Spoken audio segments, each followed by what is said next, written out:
What? Poor people money spends just like rich people money? Color me shocked. Now available in paperback and e-readers, All About Nikki, a fabulous first season.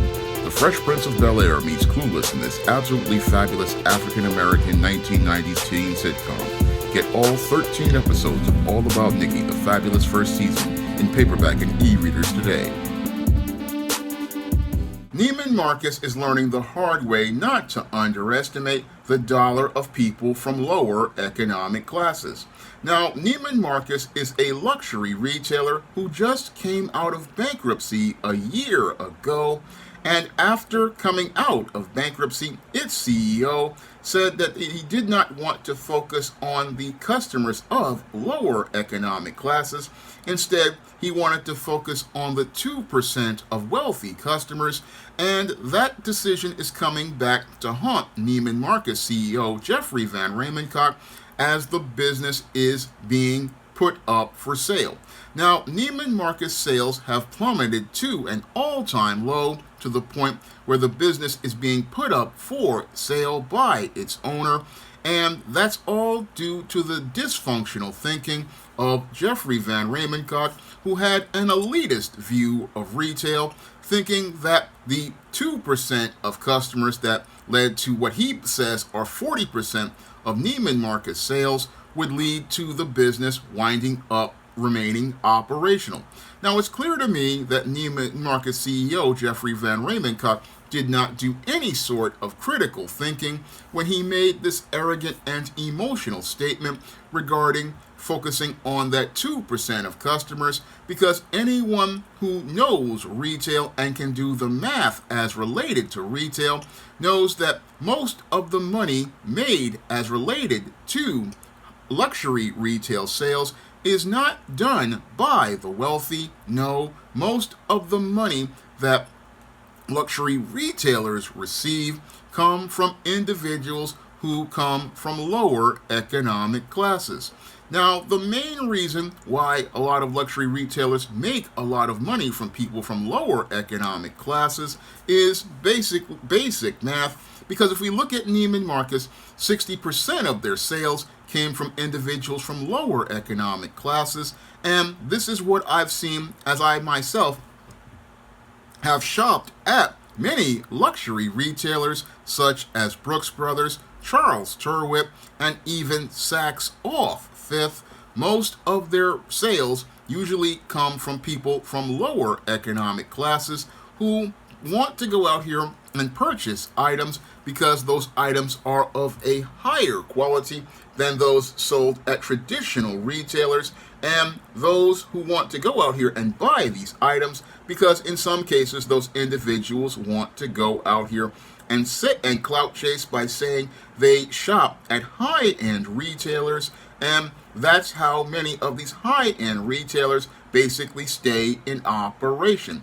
It's the 60% of dollars that are made from those customers who are coming from lower economic classes that allow that business to go out here and eke out a profit as related to their razor-thin profit margin.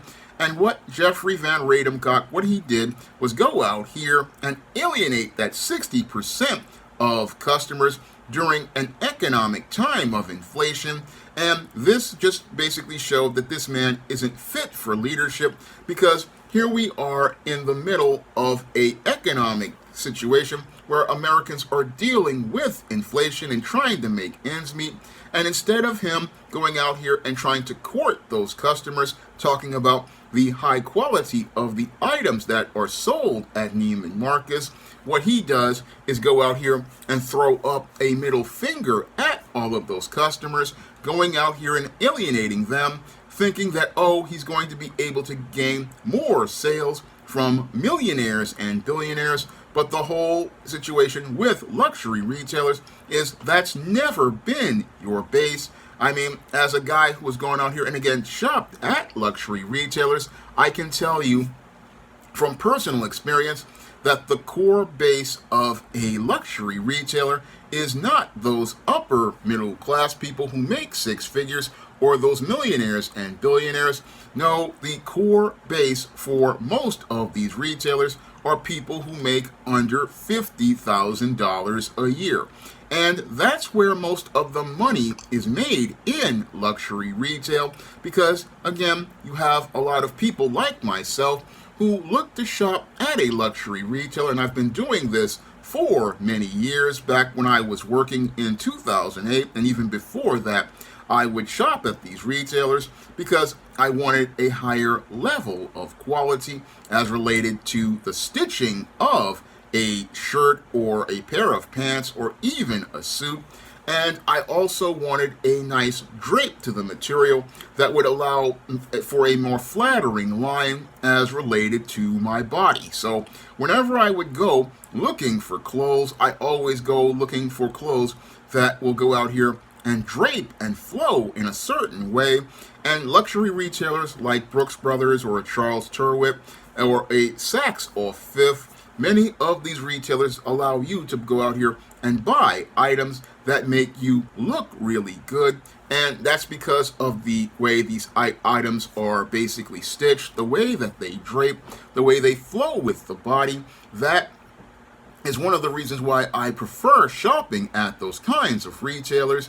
And any guy who's smart about their business will be looking to court those kinds of customers because it's those kind of customers who have a high favorability as related to the business and will provide a great word of mouth as related to the business. And that's another part that Neiman Marcus' CEO underestimated, word of mouth, because it's word of mouth that generates sales, and that's what you want when you're opening up a luxury business, because you're not, when it comes to a luxury business, you want that word of mouth because that's going to go out here and sell your brand to those individuals who want high quality material, and it's also going to sell your items to people who go out here and are looking to so-called clout chase by having brands on their body. These are the kinds of people who are the biggest customers for high-end luxury business, and only a fool would turn their back on these kinds of customers. Only a fool is gonna go out here and say, I don't want money from the 60% that are the ones who are going to be the base for the business in order to appeal to 40%, because if you do the math, 60 is greater than 40, and the individuals who make under $50,000 a year, once you start to count up all the money from the millions of people who spend that kind of money, that turns into billions in profits when it's a large population of people.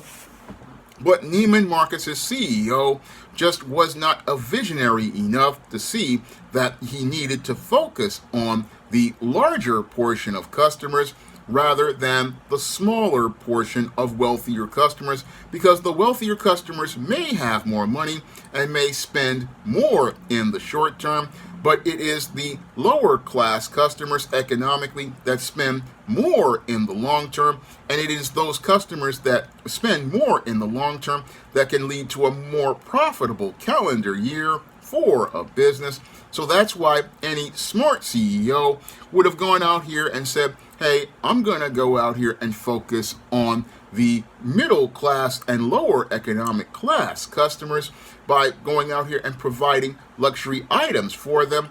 Moreover, I'm going to look to provide them with a high quality experience as related to shopping in the store so that they can go out here and feel excited about coming to the business and being able to come and be able to shop and have a high-end luxury shopping experience. That would be the focus for Neiman Marcus if I was a CEO. I mean, I would look at it and say, hey, I want to go out here and get the money from the customers as related to giving them that shopping experience so that they can have an incentive to come into the store and want to come into the store and spend more money.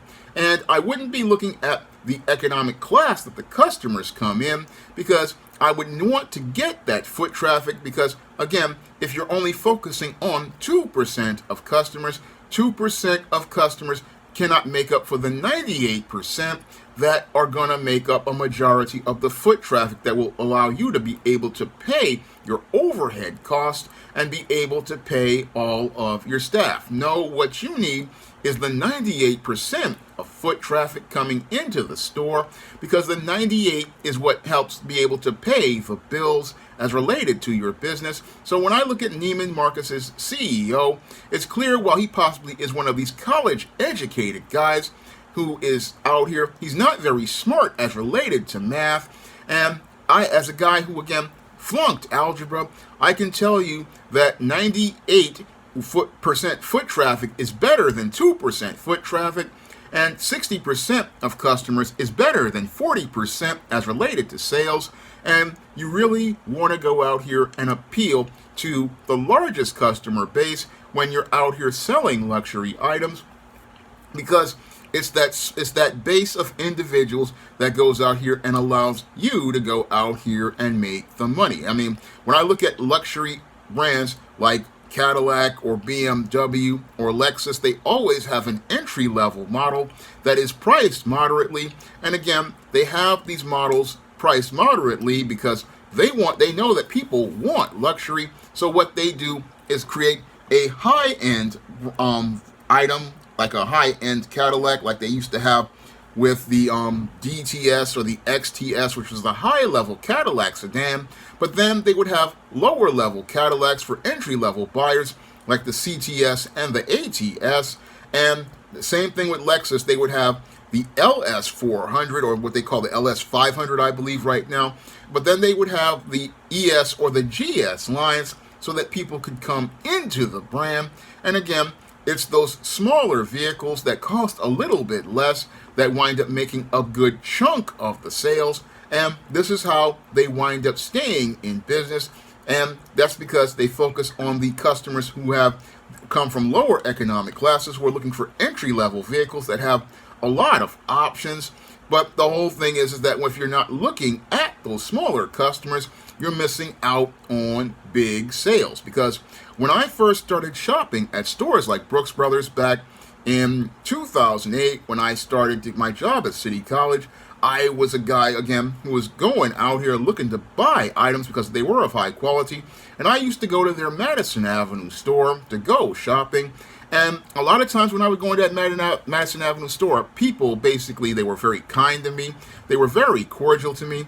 And I really used to love that store because people just treated me with so much respect.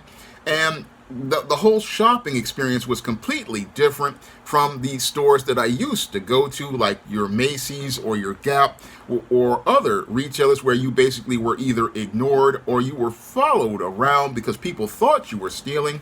But when you went to a Brooks Brothers, it again was a shopping experience because people were just so friendly at Brooks Brothers. And it got to the point where where me and my family member, we had a great relationship with many of the salespeople there. And we had a great relationship with the salespeople there because they were working on commission and they wanted to get every sale. And they didn't care about our economic class. All they wanted to do was get paid as related to the sale. And that's what made shopping at Brooks Brothers an experience that I always enjoyed. And I was very sad when I heard that the 44th and Madison Avenue store wound up closing. I mean, I was deeply saddened by that because the experience over at Brooks Brothers was so great.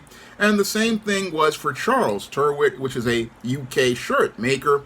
They have some of the best shirts in the business, and I do wear their shirts in many of my videos. And again, great drape, great fit, and great customer service. And again, this is an experience that you just want to have. And again, Neiman Marcus underestimated the value of people from lower economic classes as related to their business and didn't want to give them that experience that would lead to the great word of mouth that I'm giving people about Brooks Brothers and Charles Turwitt in this video.